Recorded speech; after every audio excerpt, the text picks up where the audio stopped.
Hey everyone, welcome back to the show. It's Mark here, and as always, I'm joined by the one and only Jenny. How's it going today? Doing great, Mark. Always excited to dive into another fascinating topic with you. And today's is a big one, isn't it? It sure is. We're talking about TikTok, Oracle, the White House, U.S. investors, the whole shebang. It's like a tech thriller playing out in real time. Right? This whole situation with the U.S. government saying Oracle and some other American investors might take over TikTok's operations here. Whew. It's a lot to unpack. Where do we even begin? Well, the beginning, I guess. So, the White House has been in talks to basically hand over control of TikTok's U.S. operations to Oracle and a group of U.S. investors. ByteDance, the Chinese company that owns TikTok, they'd still have a stake, but Oracle would be in charge of, get this, data collection and software updates. Okay, that's interesting. But why? What's the driving force behind this potential deal? National security, my friend. That's the core of it. There's been this concern, a pretty big one, that because TikTok is owned by a Chinese company, the Chinese government could theoretically get their hands on the data of millions of American users. That makes sense. So the idea is that by having an American company like Oracle overseeing things, that risk is reduced? Exactly. At least, that's the thinking. Oracle would be like the gatekeeper, making sure the data is handled according to U.S. standards. They'd also be watching over the software updates to make sure there are no, hidden backdoors or anything that could be exploited. It's kind of like having a U.S.-based chaperone for TikTok's data, right? Haha. Yeah, that's a good way to put it. A very high-tech, very important chaperone. So let's dig into these national security concerns. We're not just talking about what people are posting on TikTok, right? It's about the data that's being collected behind the scenes. Precisely.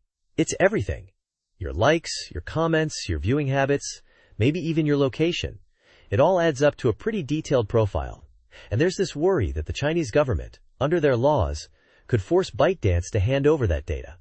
The big question is what they would do with it. Okay, so if you use TikTok, even for silly dance videos or whatever, all that info could be of interest to a foreign government. What could they do with it? Well, here's where it gets tricky. They could potentially use it for surveillance, for tracking people's movements, maybe even for influencing public opinion through targeted ads or content manipulation. That's what has some people worried. That's a valid concern. But does this mean Oracle is now the good guy in this situation? Can we really trust them with all this data? That's the million-dollar question, isn't it? Oracle is a U.S. company, so they're subject to U.S. laws and regulations. But data privacy is a complex issue, no matter who's in charge.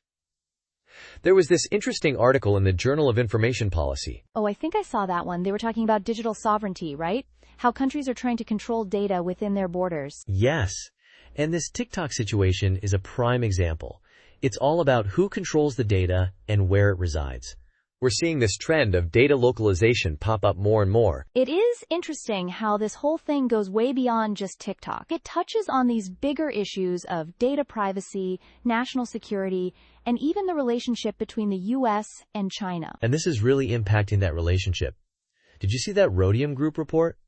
U.S.-China tech investment has plummeted like 96% since 2016. This TikTok deal is just one more log on that fire. Wow, a 96% drop, that is something else.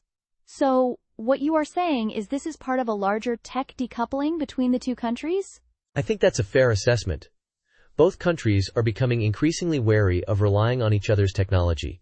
It's like they're building up their own digital fortresses. So what about the people who actually use TikTok? The creators, the influencers, the everyday users. What does this mean for them? Well, that's been a big concern. I saw a survey on the TikTok Creator Forum where something like 76% of creators said they were worried about losing their audience and income if something major happened to the platform. That's a huge percentage. It just goes to show how much is at stake here, not just for governments and corporations, but for regular people who rely on TikTok for their livelihoods or just for entertainment. And think about this. TikTok's got 170 million users in the U.S. alone. That's a big chunk of the population. Pew Research Center found that 65% of social media users in the States are on TikTok. That is significant.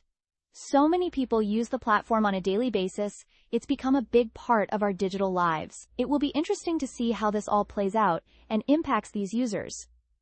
Definitely. This whole situation is still evolving. I mean, the terms of the deal are still fluid, as they say. But one thing's for sure. This is going to have a lasting impact on how we think about data, technology, and the global digital landscape. And who knows what the future holds? More data localization? Stricter regulations on foreign tech companies? It's all on the table. It really is a turning point. We're going to have to keep a close eye on this one. Thanks for breaking it all down, Mark. As always, you've given us a lot to think about. My pleasure, Jenny. It's a fascinating, complex, and ever-changing situation. And to our listeners, thanks for tuning in. We'll be back next week with another deep dive into the world of tech. Until then, stay curious. And don't forget to like and subscribe. See you next time.